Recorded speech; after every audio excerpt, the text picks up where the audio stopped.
Hi, friends. Welcome back to Called to Homeschool. You are here with Meg Thomas, your homeschool guru, mother of seven, been homeschooling for 17 plus years.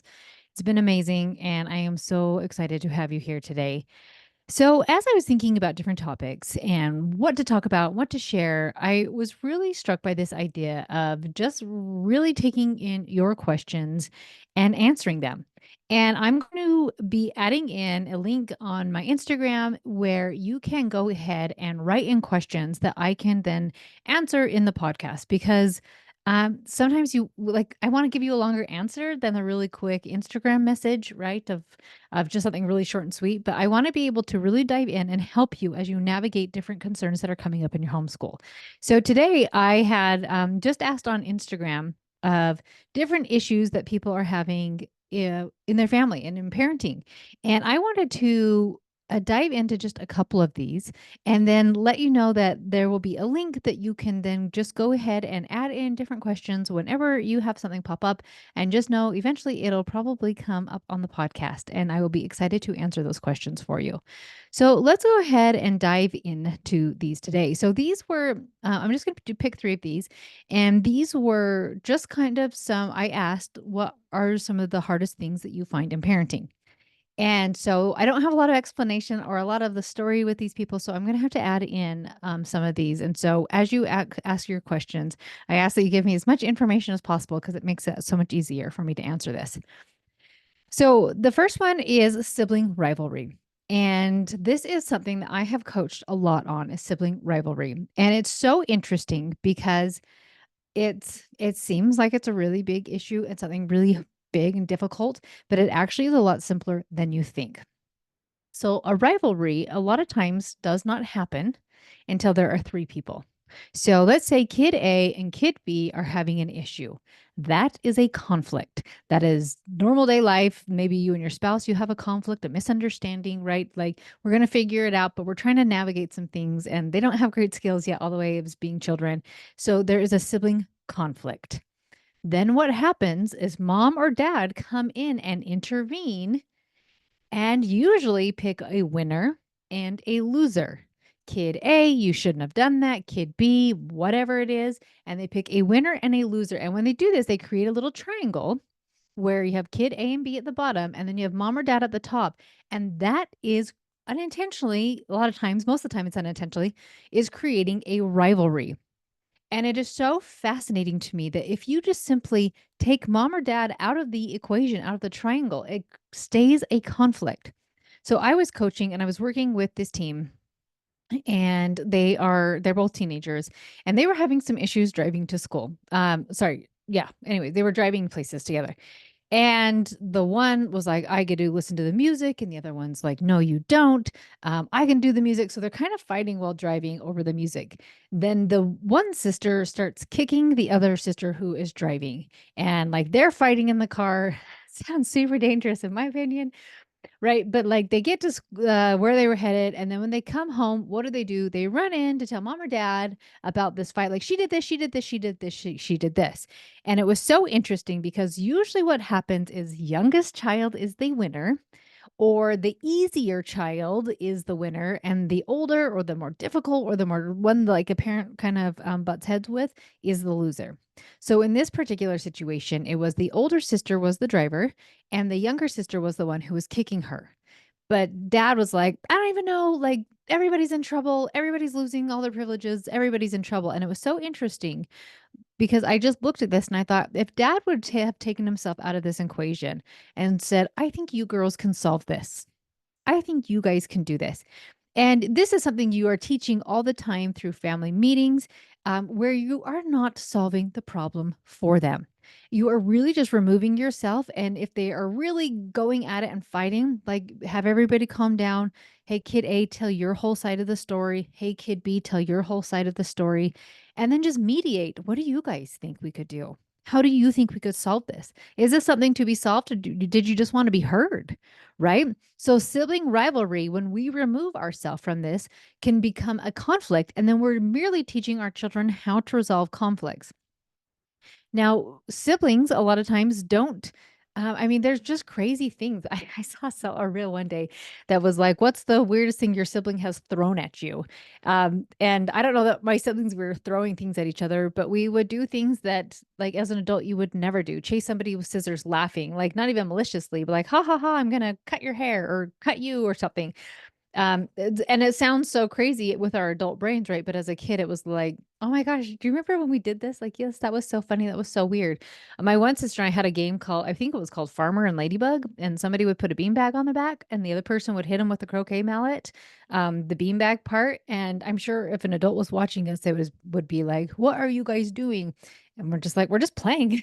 And that one didn't end in tears. That one was a mutual weird game we were playing, right? But it's so interesting. If you will just teach your children how to solve their own conflicts, there is no rivalry because you are not pitting a child against another child. And I see this all the time. And I actually at the park, I love, like, I'll tell you right now, this is the kid who always loses. This is the kid who always wins.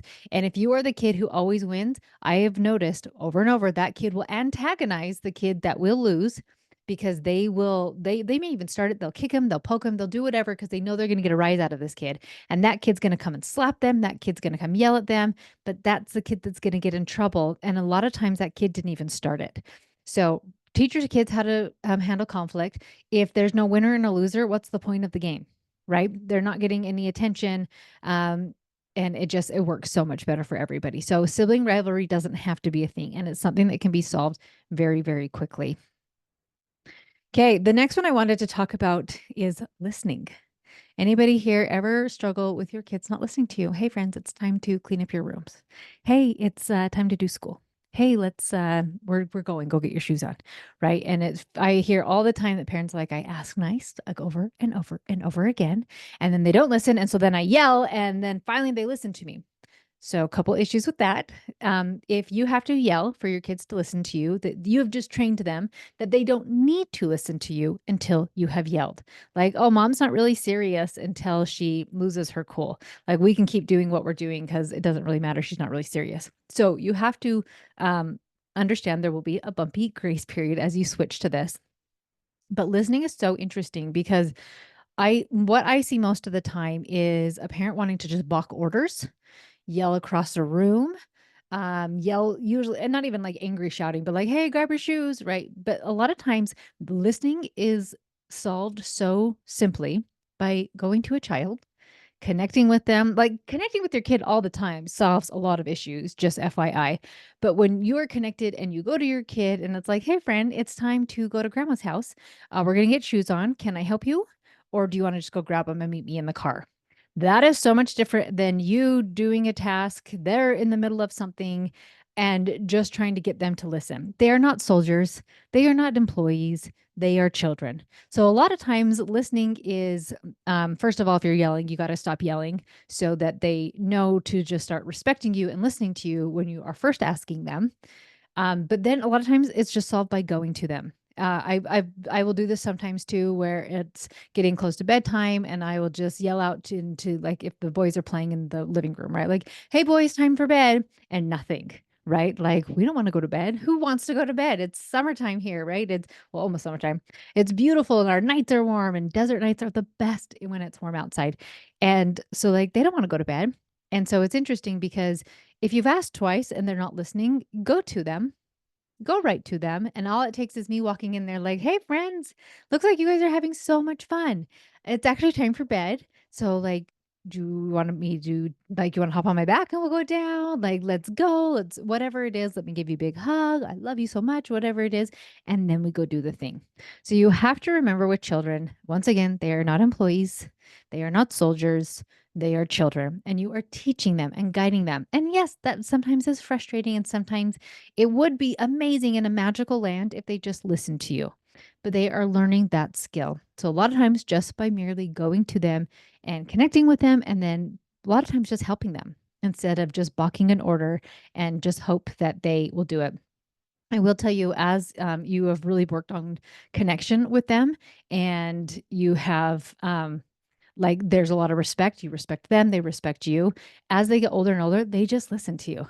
And it is amazing. And you can say things like, "Hey, can you wash the dishes today?" "Sure."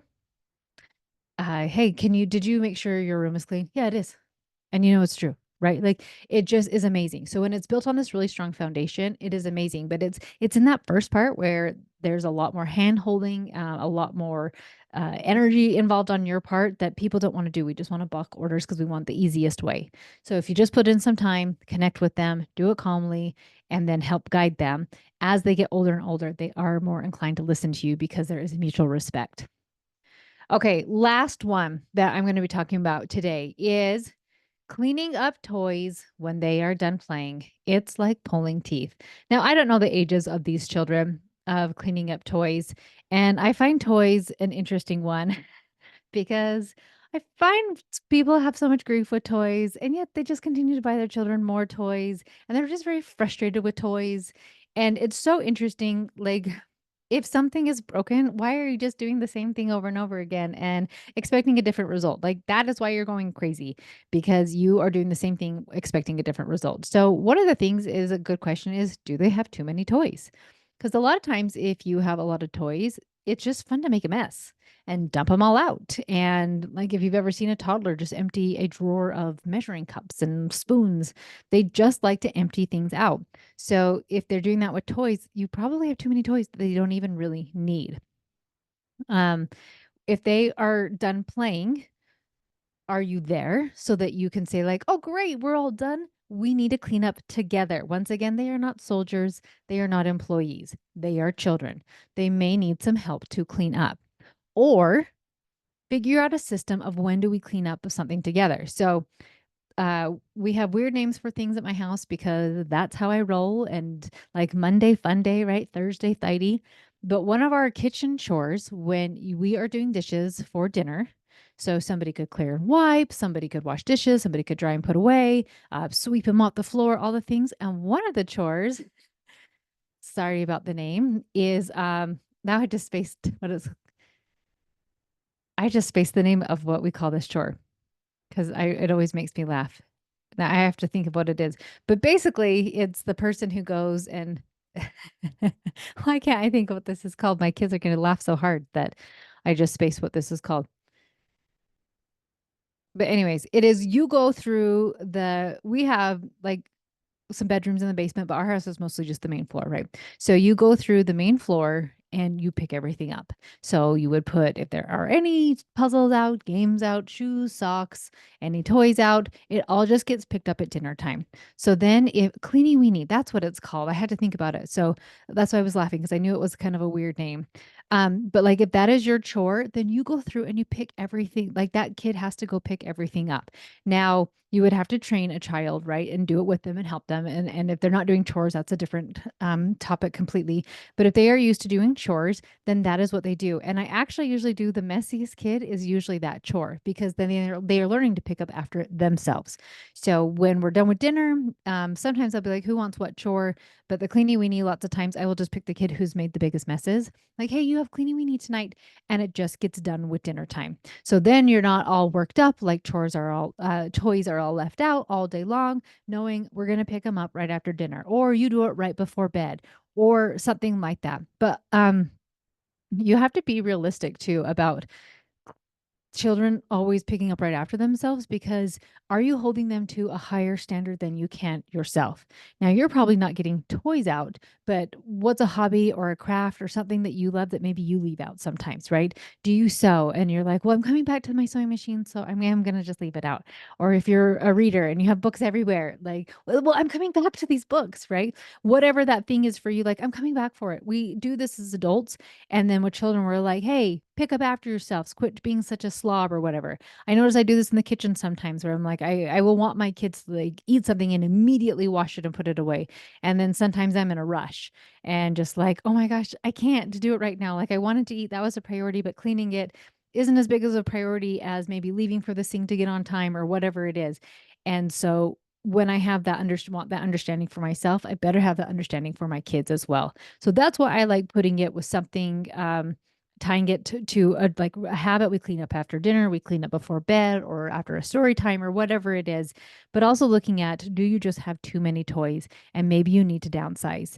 I I think the right answer of how many toys is the correct answer of how many toys is appropriate is whatever you are willing to manage without losing your mind.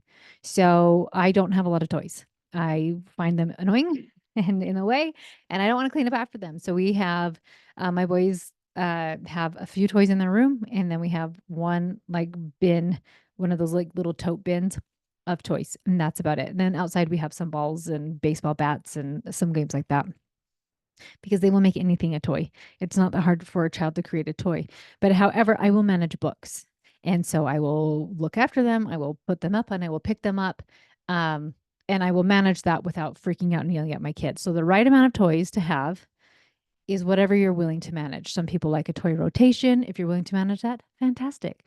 But sometimes just even having a lot of toys for a child is overstimulated and overwhelming, and they don't even know or what to play with because there are so many things. So that's why I love downsizing toys.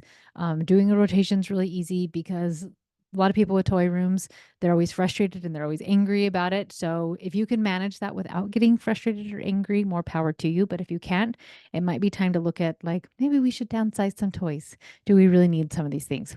So I want to start doing this more often of your questions, whether it is parenting, whether it is with parenting with homeschooling, just homeschooling, anything like that. So I'm going to add in my Instagram where you can ask your questions and it'll just be a Google Doc where you can go in and submit your questions. And probably at least once a month or once a quarter, I'll go through a bunch of them and especially questions that are similar and just really answering that so you feel like your stuff can get figured out.